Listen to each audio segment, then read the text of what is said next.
All right, well, welcome everyone. Thank you so much for joining us this morning. Just give us a couple of minutes while we have a couple more people join us, but thank you so much for being here. I'm on mute. I'll unmute.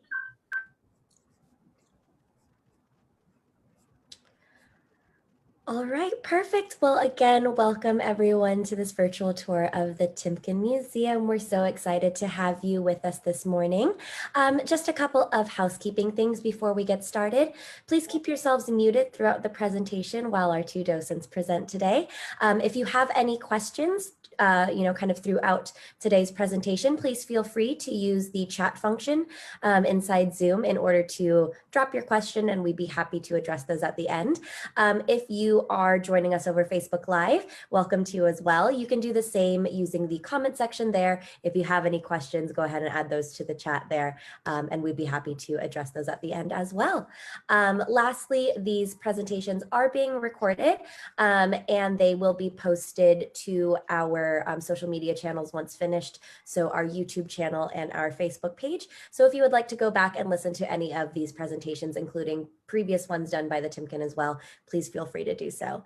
Perfect. So without further ado, I'd like to introduce our docents today, Jerry and Barbara. We're so excited to have them presenting on a really unique topic. So presenting works from two different museums, but from one singular artist. So I'll go ahead and turn things over to them. Thank you so much. Hi, thank you so much, Samantha. I'm Barbara Morgan, one of the docents co-presenting today, and my cohort, Jerry Veal, will present, there she is in the green, she'll present the second half. As some of you know, we've been doing this as partners for some time now, and I think we started in April, and one we did in July, we piggybacked on a topic that our executive director chose for her time since she's been the executive director, and she calls it her 3 E's: to educate, excite, and experience art.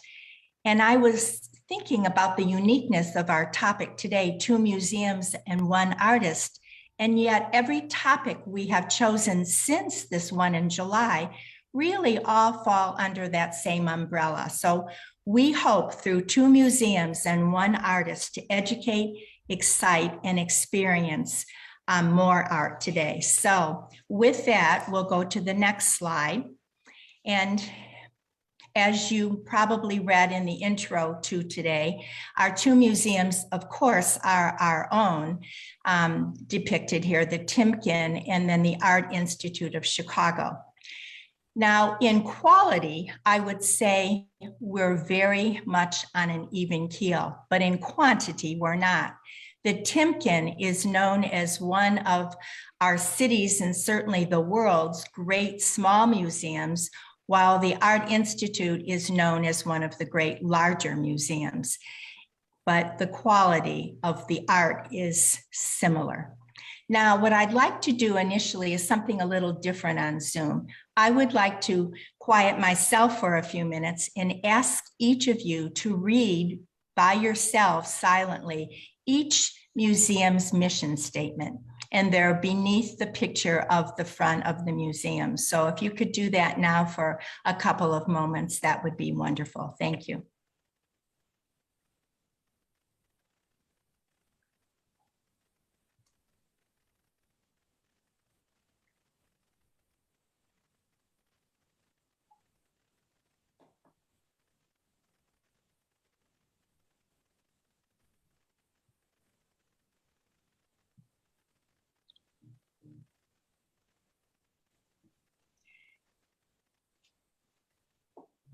Now, as we contemplate those mission statements, what shouted out to me, and maybe you'll find other items of similarity later on in our discussion, but each mission statement's last sentence, I think, is almost saying the same thing.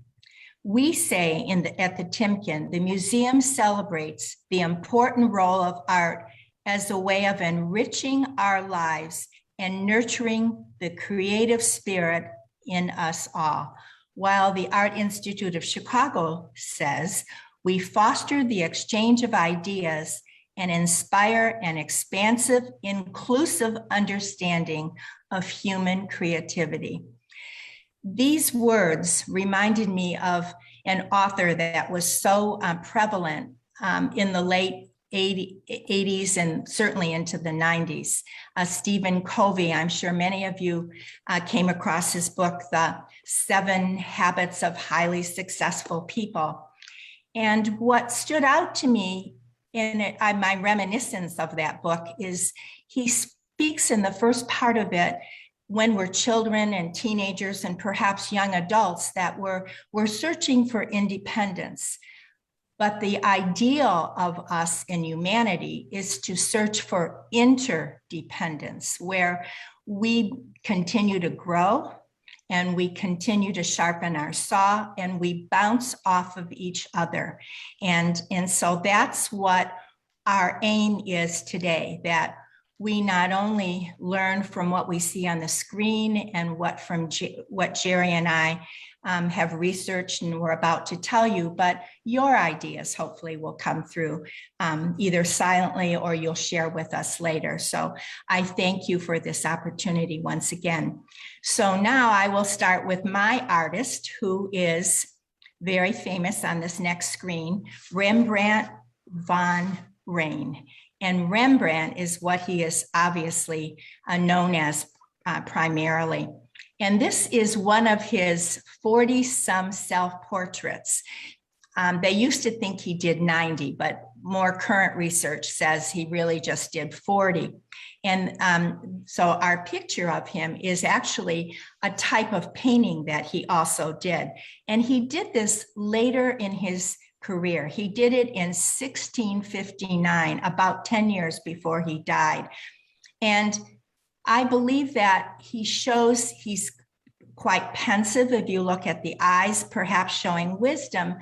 But I read a researcher who said maybe this painting, which was, as I already said, toward the end of his life, is depicting the fact that he wants to have us, the viewers, see him as a learned artist, somebody who has reached that stage of wisdom himself.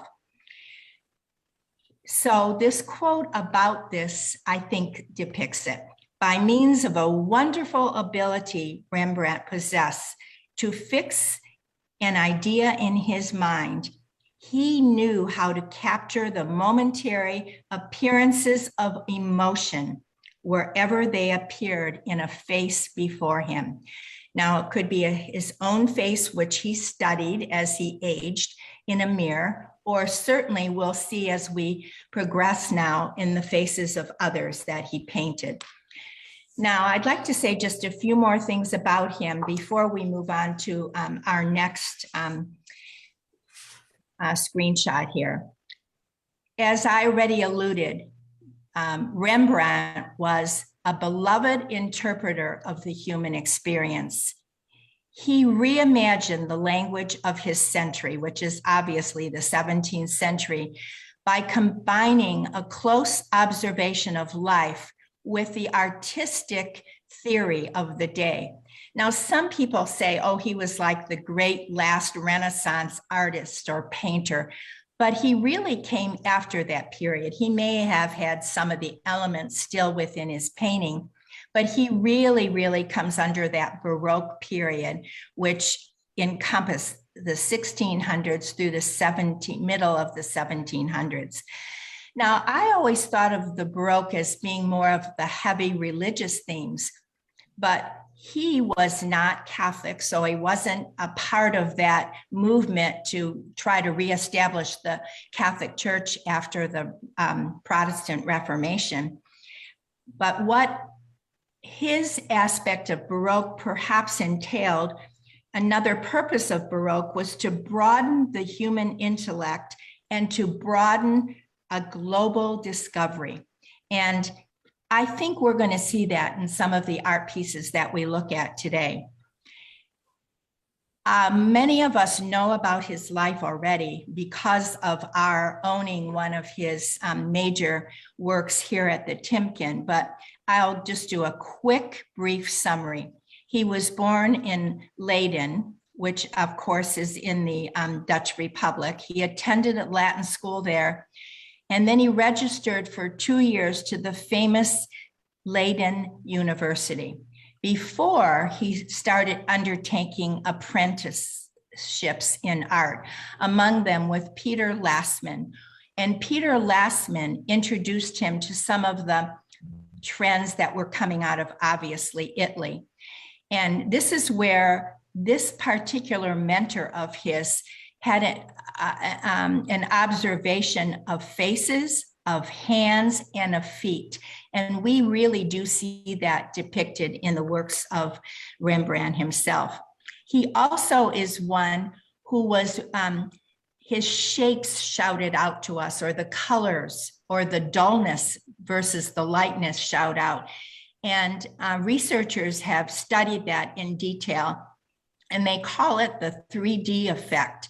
And this is something he created with thick paint, which makes a masterpiece protrude from the surface as though it wanted to come out alive to us. And he is the one who really was the master of that painting technique. He also promoted his reputation through this innovative style, which he became internationally known at that time because of this style.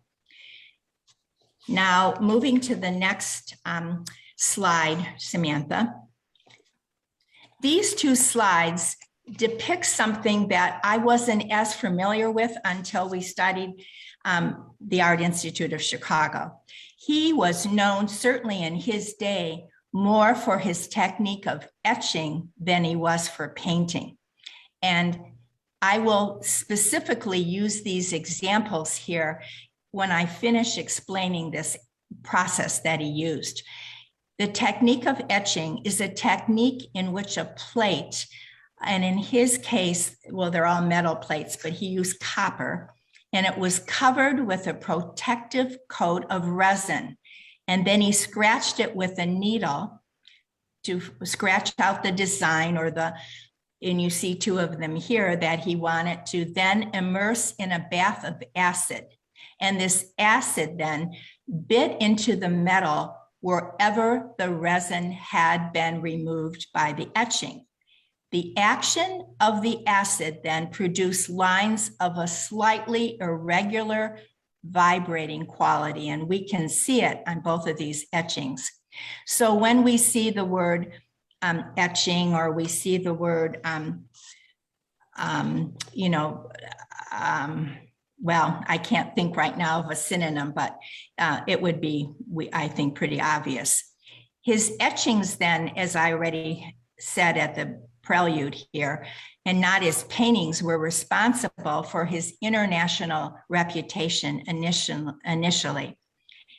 They were highly regarded by his contemporaries, and researchers have said that in less than 4 decades, he had gained a reputation that it took other artists 60, 70, and more years beyond their death to ever have captured. And he was able to capture that while he was alive. He made hundreds of impressions from his 290 plates, copper plates that he etched. And none of them is ever larger than 21 by 18 inches. So many of them are certainly smaller than that. Now, the two that I have here are owned by the Art Institute of Chicago. They're not currently on display because they rotate them. They have so many. I know right now, Jan Lutma Goldsmith is at Harvard's library. I'm not sure if where Woman Reading is right now. I just know it's not on display. Now, what's unique about that first one, I'm not going to spend a lot of time on them, on the meaning behind them, but Woman Reading is a contemporary woman of the time, and the text cannot be recognized. But what is believed about it is that given the book's relatively smaller size, it is probably not a Bible, people are guessing. And a Bible, what would have been much more the norm of the day, especially in this era of Baroque and trying to reestablish, religion more so as a black and white medium more than anything. And he does not seem to depict that here. The next one, I know Jerry brought my attention to the next one, and I so wanted to do this, but I realized we needed a bit of a broader perspective here, but I did incorporate it as an example of our etchings. He gets himself not only immersed in the portrait, but look at the face of that human being. We see a character, we see a person behind that face. With regard to Jan Lutma, the old goldsmith, the typification of him is most pronounced in his face and his head. He seems to be mildly brooding, but with a little bit of perhaps skepticism or humorousness. He's looking at us at an angle, and it invites us to wonder why. And the wondering is part of Rembrandt's technique also. He always combined storytelling with his art, and we see that so prevalently here. Now, moving on to another mode that he's known for in the next slide is Rembrandt and the art of portrait painting. And this is one that the Art Institute of Chicago considers one of its highlights, this painting here. And this is not an etching, as I already said.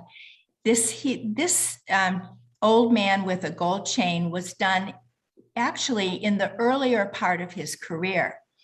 And he's kind of an evocative character, and he's an early example of a type of subject that really preoccupied Rembrandt throughout his entire career.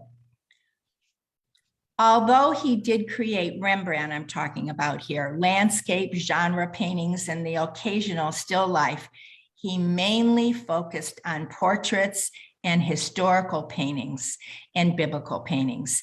And these were done through his etchings and certainly through his paintings.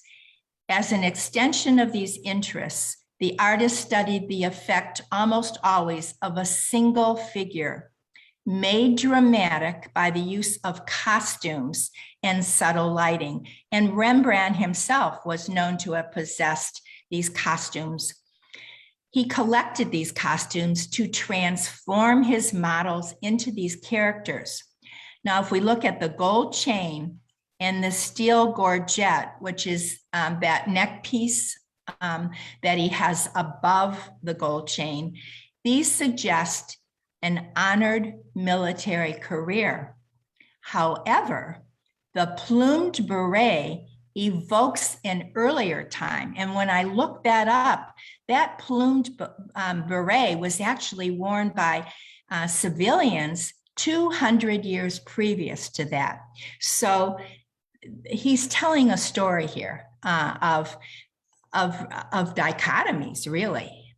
But now I want you to focus in on the right-hand side, on the face, because as I said at the onset of speaking about Rembrandt, because of the mentor he had when he was an apprentice after he attended college for a couple of years, his one mentor focused on faces, on hands and feet, and we're focusing mainly on the faces today.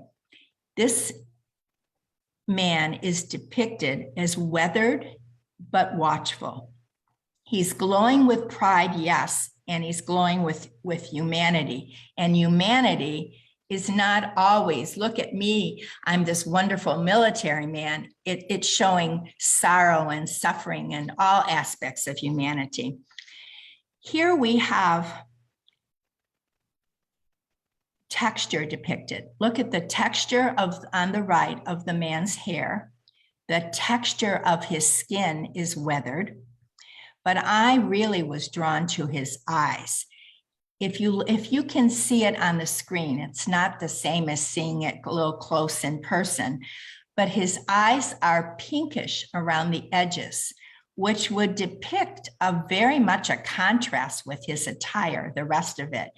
And obviously, Rembrandt leaves up to us. The question was, is he sad? Had he been crying? Is he ill? Did he not have enough sleep? I mean, our mind just wanders.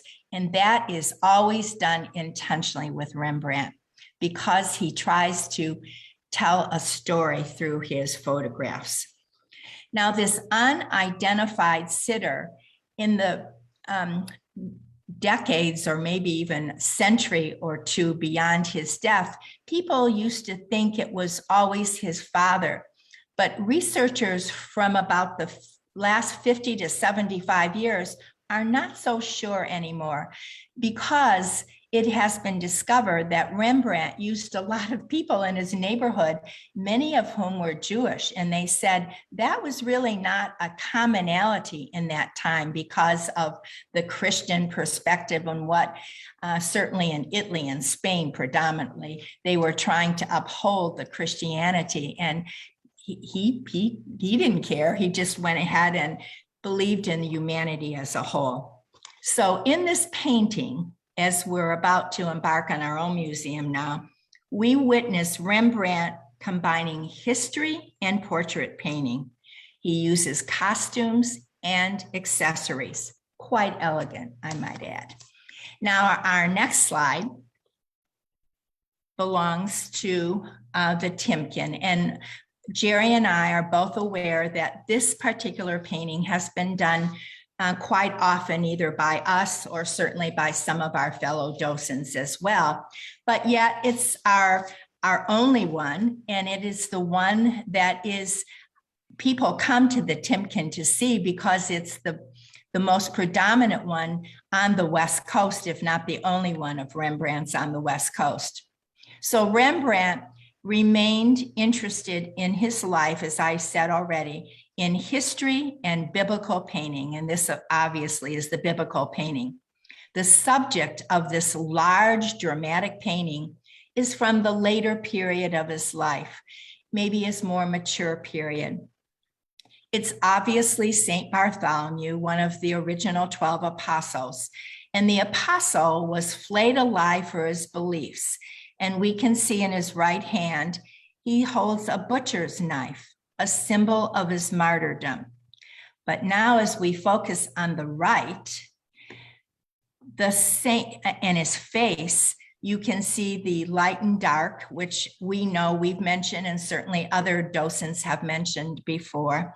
And the lightness of his face really pinpoints the furrowed lines, the demise of maybe what he's pondering. His life is contemplating coming to an end soon. So what Rembrandt perhaps is doing here in this storyline is creating a mood of introspection, which was very predominant as he matured himself and went through ups and downs of his own life. Certainly more in contrast to his earlier works, and certainly the one maybe we just saw, at least the attire of the one we just saw. So what Rembrandt, in conclusion to this, is he renders here light, texture, and a sense of form in space with loose brush mark strokes and glazes over that. Now, and the glaze or the glare or the look of where St. Bartholomew is looking is, he's not looking at us. He's somewhat looking down. He's looking off to the side, which would certainly be in keeping of the storyline. Rembrandt himself said this, try to put well in practice, he said, what you already know. And in so doing, you will in good time discover hidden things which you now inquire about. So Rembrandt himself appears to have been a very reflective person also. Now, Samantha, if you would move it to my little transition slide. Now, in a moment, Jerry is going to continue our theme with 2 museums, 1 artist. Now, if you recall, when I was beginning our little section here today, I spoke about how we in Zoom presentations have had to adapt, and we're still aiming for interdependence, not just I'm independent and oh, you lucky listeners out there listening to us, that we hope to get feedback. But what I'd like to say is it's been a change for us docents too. Like in any occupation in this day and age who have had to use Zoom, first and foremost, we had to get used to communicating via this screen. And when we're doing presentations, we don't get that immediate feedback. But when we co-present, as I have now with Jerry several times, what a unique example we've had for interdependence. When this all began, I really did not know Jerry very well, but over time, our styles and our approaches have just merged. We have different strengths we've brought to it. We've been able to communicate openly, and I think the trust has evolved, and that's part of interdependence. So with that, Jerry, I'm now going to introduce you as my fellow partner here moving forward. Thank you, Barbara. I really appreciate those comments. It's been a great expansion of how I look at art to work with you, because we both look at art differently. And I believe most people do have particular views on art to themselves. And as docents, I believe what we want to do is expand that view, consider something else about the painting and the artist. And that's what makes things important. In addition to just learning the bits and pieces of minutiae about artists and paintings that we never otherwise would have had a chance to learn. So let's move to the next slide, Samantha, if you would please. Thanks again, Barbara, for a great and interesting discussion of Rembrandt, one of the great masters of painting. And as you all know, Rembrandt lived in the Flemish Netherlands area all of his life. Even so, his fame was known worldwide, as it even is today, even obviously a wider world.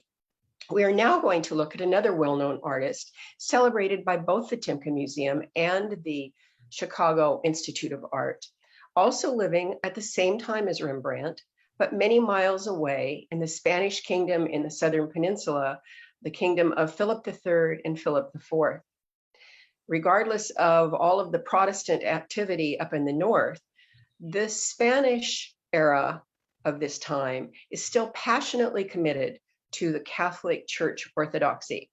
Spanish fellows and artists, like their fellows in Counter-Reformation Italy, sought ways to move viewers and to encourage greater devotion and piety.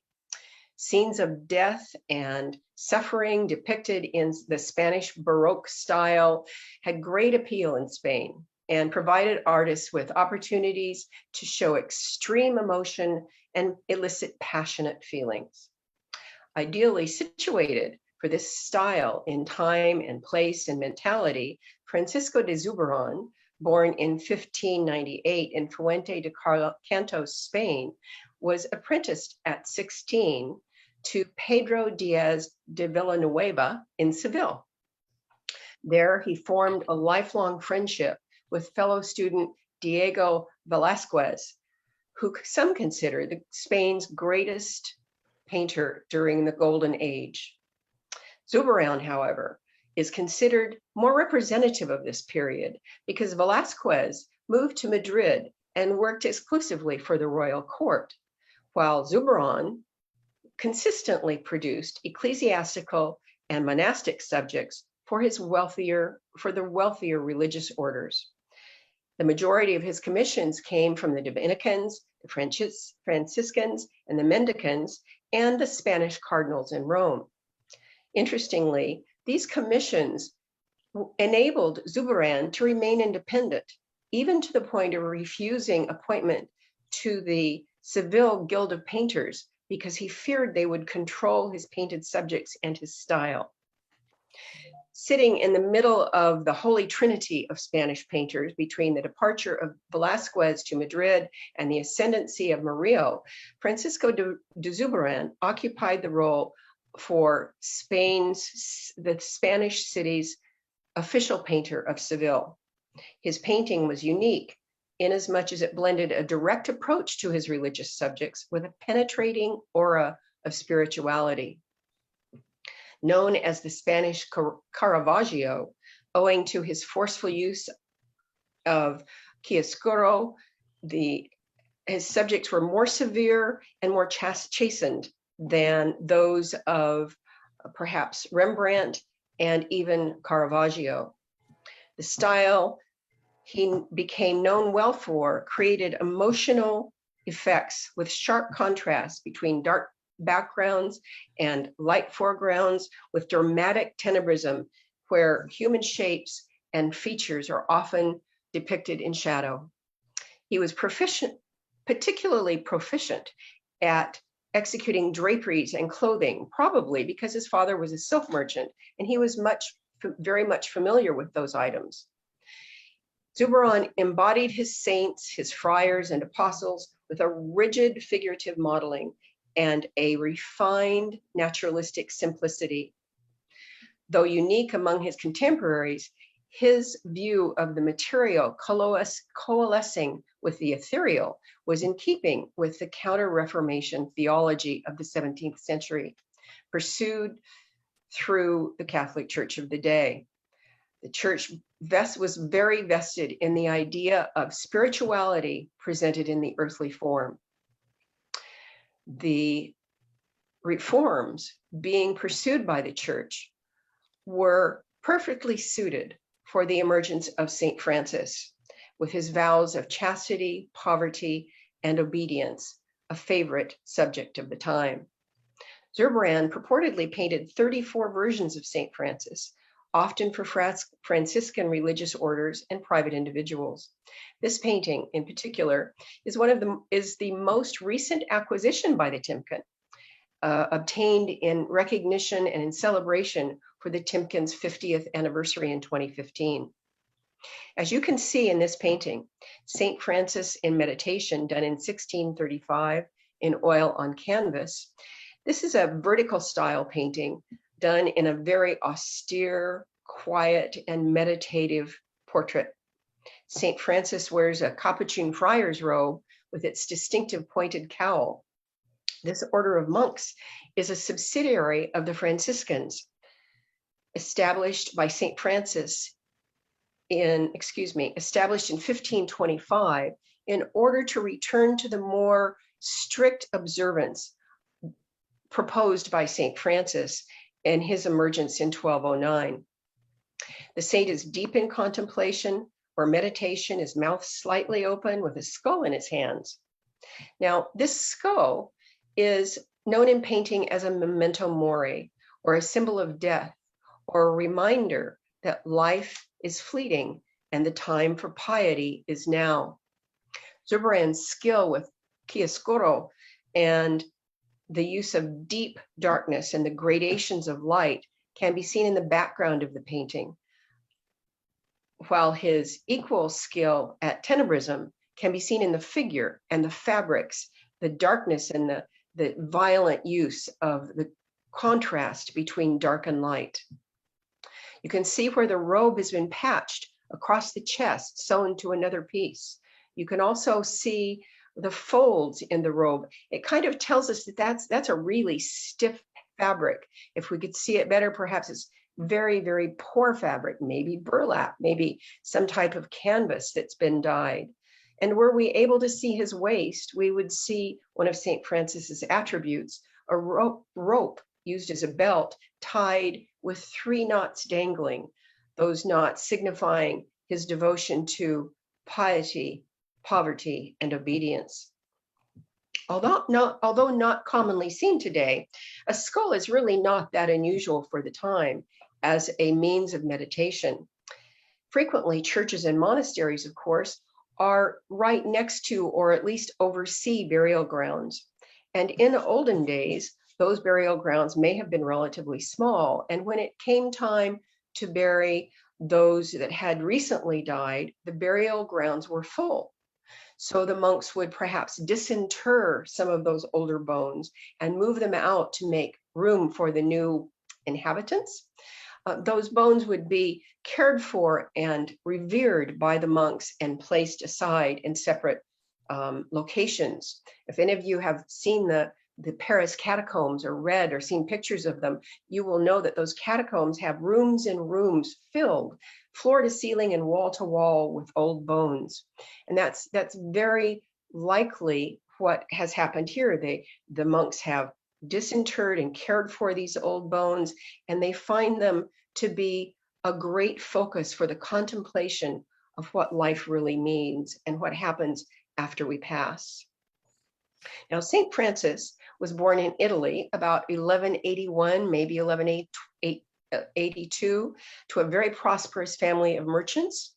And he, in his initial life, was very much the wealthy, young, handsome, bon vivant man about town.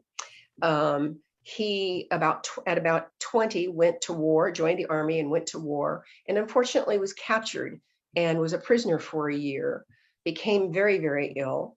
But after he healed, he actually went back to the army. During his initial times, apparently, he had a very strange vision, and it caused him to change his life entirely. He repudiated his wealth, renounced his father, and went into seclusion. He dedicated himself to a life of poverty, preaching, penance, and brotherly love and peace. His devotion attracted numerous followers, and they, after a while, went to Rome seeking for authority over his new and recognition of the new order that they intended to form. That order was approved by Pope Innocent III, and the Franciscans came into being. Now, St. Francis is a patron of animals, merchants, and ecology, peace and families and needleworkers.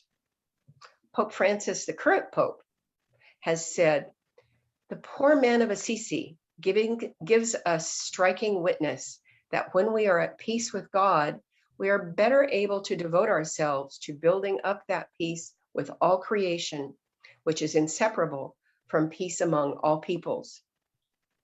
I think this picture is an amazing, quiet gesture toward all of us to think upon what life means and to really appreciate the quality of the painting that Zubron is able to produce.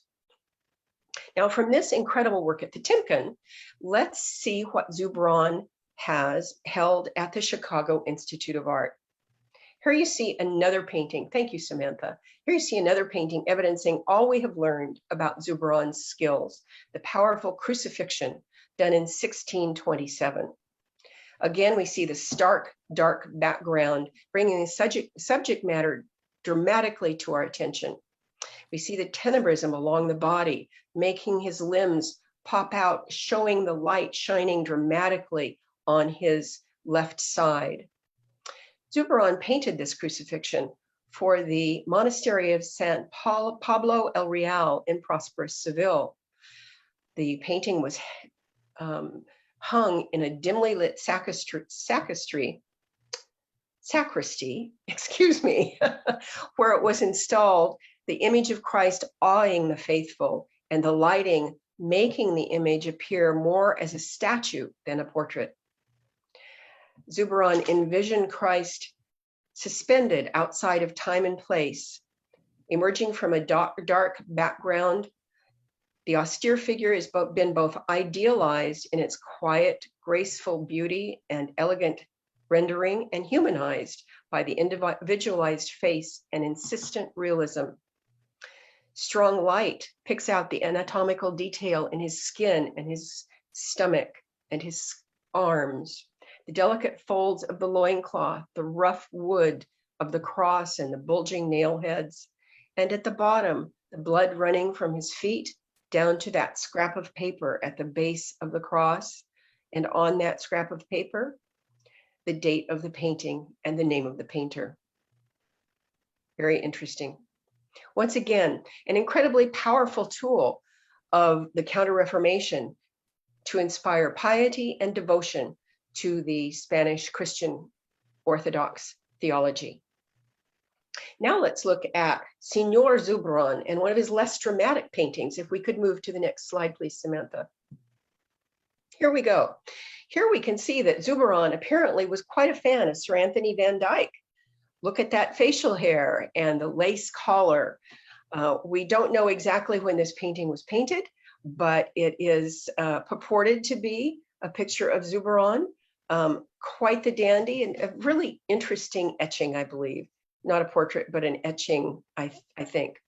And this painting by Zubron, Saint Romanus of Antioch and Saint Berulus, done in 1638, again, oil on canvas. This painting was done when Zubron's about 40 years old. This is about 10 or more years after the prior paintings. And you can see that his style has changed a bit. Now, Saint Romanus of Antioch, or also known as Saint Romanus of Caesarea, was taken before the Roman emperor of the time and chastised for his adherence and preaching of the Christian religion. He was martyred in about 303 in Antioch. He was strangled and tortured in various ways. And his companion, the small figure, apparently was a child martyr who was strangled and then beheaded. Really a shame. Now, the words in the painting, in the book that Romanus is holding, say, "Blessed Romanus was praying when he said, Lord Jesus Christ, show thy might that thy holy name may be glorified, which is blessed forever. Pray for us, blessed Romanus, that we may be made worthy of the promises of Christ." Unfortunately, I haven't been able to find much out about the details of this saint or the two saints. I was unable to discover any meaning for the panels shown in the bottom of his robe. It looks like a very stiff, formal type of robe that perhaps even a priest or a cardinal or someone of importance would wear, but I've been unable to determine much about these saints. However, it is an interesting picture to compare to the prior pictures because of the difference of the style. And as Zubron aged, he was said to have gone into a more idealized and mythological format, which is pretty much more what this looks like. Unfortunately, some critics said of his later works that he had sacrificed their palpable aura of spirituality for a wistful sentimentality. What a shame. Still a fascinating painting. Now, let's take one more look at the bounty of Zubron that we have here in San Diego. Thank you, Samantha. Here we have another originally classic Baroque style of Zubron and a frequent subject. This is Agnus Dei, or Lamb of God, done in oil on canvas between 1635 and 1640, obviously more of his original Baroque style. This painting was purchased by Anne R. and Amy Putnam in 1947 and donated to the San Diego Museum of Art. Now, as many of you know, Anne and Amy Putnam were two of the three Putnam sisters that amassed a wonderful collection of European masters and Russian icons and lived here in San Diego. Many of their collection were donated or displayed at the San Diego Museum of Art and traveled the United States and even Europe.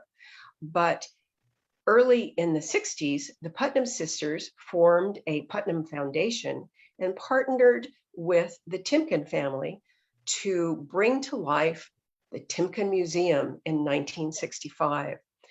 We still, however, share some of the Putnam Foundation's pictures with the San Diego Museum of Art, this in fact being one of them. Now you can see that this is an extraordinary still life painting and a work of profound religious sentiment. The inscription on the ledge below the animal, which is very difficult to read in online like this, reads tanquam agnus, like a lamb, a reference to a biblical passage that likens Christ to a sacrificial animal. The Lamb of God is also an allusion to Christ's title, as recorded in St. John's Gospel 1:29, where John the Baptist describes Jesus as the Lamb of God who takes away the sin of the world. This picture in particular uses the somber, dark background to project the startling white lamb forward out of the picture. The only hint of religion is a very delicate halo. It's very difficult to see in this picture, unfortunately, but there's a very, very delicate golden halo over the lamb's head as it rests on the ledge and just above the inscription. The curls and the softness of the wool just beg you to touch them. They look so pristine and almost like down, and yet the lamb lays stiffly bound. This votive image was very, very popular in the 17th century. The Lamb of God was a very popular subject, and Zubron apparently did 6 or 7 versions of this picture, which are held in museums across the world, with one in particular being held in Madrid. So these are the powerful Spanish Baroque artists that we are so fortunate to be able to see in San Diego. But now let's look at a different artist and a little bit lighter subject matter. Samantha, our next slide, please. Here we have a painting by Peter Paul Rubens, again, one of the most influential artists of the time, slightly before Rembrandt and Zubron, but one of the most influential artists of the time and Baroque in his style. It would not be far-fetched to believe that both Rembrandt and Zubron saw Rubens' paintings, because he was quite well traveled all through Europe, especially Italy and Spain, and was a really valuable diplomat at the time. He was well educated and respected in many courts across the European diaspora. We could have, of course, an entire tour devoted to Rubens. I mean, he's an incredibly well-known artist, and he produced hundreds and hundreds of paintings, but we don't have the time today. I thought, however, today would be a great way to look at just a couple things from Rubens that I think are really fascinating. And it's a fun way to end our discussion today. This is the Timken Museum's portrait of a young man in armor, done in 1620 by Rubens. This portrait has never been satisfactorily identified as being a particular person, although at one time it was thought to be a young Duke of Mantua. But now, further scholars believe it is actually an example of a trony. I believe I saw in the chat room somebody mentioned the word trony. Now, that is T-R-O-N-I-E. What is a trony, you may ask? Well, as you know, artists of this period didn't have cameras, but they did many paintings of huge crowd scenes, battles, surviving, celebrating the victors, and crowd scenes. I think of Rembrandt's Night Watch, where there are many, many people in that scene. And the artists wanted interesting people for the viewers to look at, but they couldn't all haul them in at one time and paint them all standing in the same room. So as the artists went through their daily life, when they saw an interesting person or somebody with a different expression, they would either sketch that person very quickly or just haul them in at that time and do a real quick portrait of them. And they would keep those pictures in their workshops and in their studios and use them as examples of figures to put into these massive paintings that had multiple people. And that's the way they achieved all these individual faces that are so fascinating to look at when you look at the large pictures. Now, the scholars believe this is an example of that sort of thing, which is called a trony. This is a face. It's a picture of a handsome, curly-haired young man in armor with a red sash, but it's not a portrait. The background is done very quickly. You can see his right shoulder isn't even finished. It's a picture but it's a picture of the energy in this young man. It's a spirit of the man that the artist was trying to capture. Now, let's move on to the Rubens, or the Rubin follower at the Chicago the Art Institute of Chicago. This is said to be a follower of Peter Paul Rubens, perhaps from his academy. Now, this is obviously a different expression, but the similarities I found striking. The red robe, the armor, the curly hair, it just seemed so familiar to me. And that's when I thought of the painting in the Timken Museum. Now here we have obviously a military man that has probably won a great battle. You can see the destriers from the war, the arrows, the spears, the shields, the armor, the drum in the lower right of the painting. The man is holding a scepter, and perhaps the angel of victory or somebody is holding a laurel crown over his head. The background is a very deeply textured flag of sorts, but it's an interesting picture. The man's expression is fascinating. To me, this is almost a sardonic comment on war. The man is seeming to dare the viewer to doubt his victory, to doubt his fitness to rule. It is very, very tempting to weave a lot of threads of storylines into this picture. But the similarity to the Timken Museum Trony and this picture, the apotheosis of the hero from 1630, are fascinating to me. And that, I thought, would be a fun way to show the use of tronies. Now, as far as this story is concerned, I'm just going to quiet my imagination at this point and let all of you imagine what you see in this picture. But I did think it would be a fun way to end our discussion today about art in two museums. I want to thank everyone for joining Barbara and I as we venture together down the pathways of these art and wonderful artists. And I want to thank Barbara for coming up with this idea and for her knowledge of the Art Institute of Chicago and allowing us to see these great comparisons. Thank you very much. Thank you so much to Barbara and Jerry. What a fantastic presentation. A virtual round of applause. Thank you so much. Yes, there was a comment at this point. I'd be happy to take any questions, but I do see that one already. But yes, there was a comment from Eva Jane asking, is an old man with a gold chain a trony rather than an actual portrait that was commissioned by a patron or customer? And I believe, Barbara, that's what you were kind of saying as far as we don't know who this was, right? And so, yeah, I believe, you know, you obviously you can answer as well, but I would believe that old man with a gold chain is also a trony. Well, my research always shows it as a portrait because the trony's definition is depicts exaggeration, especially of the facial expressions. And this one, yes, it was a contrast to what the man is wearing, but researchers that I came across anyway always categorize it as a portrait because they do feel that someone posed for it.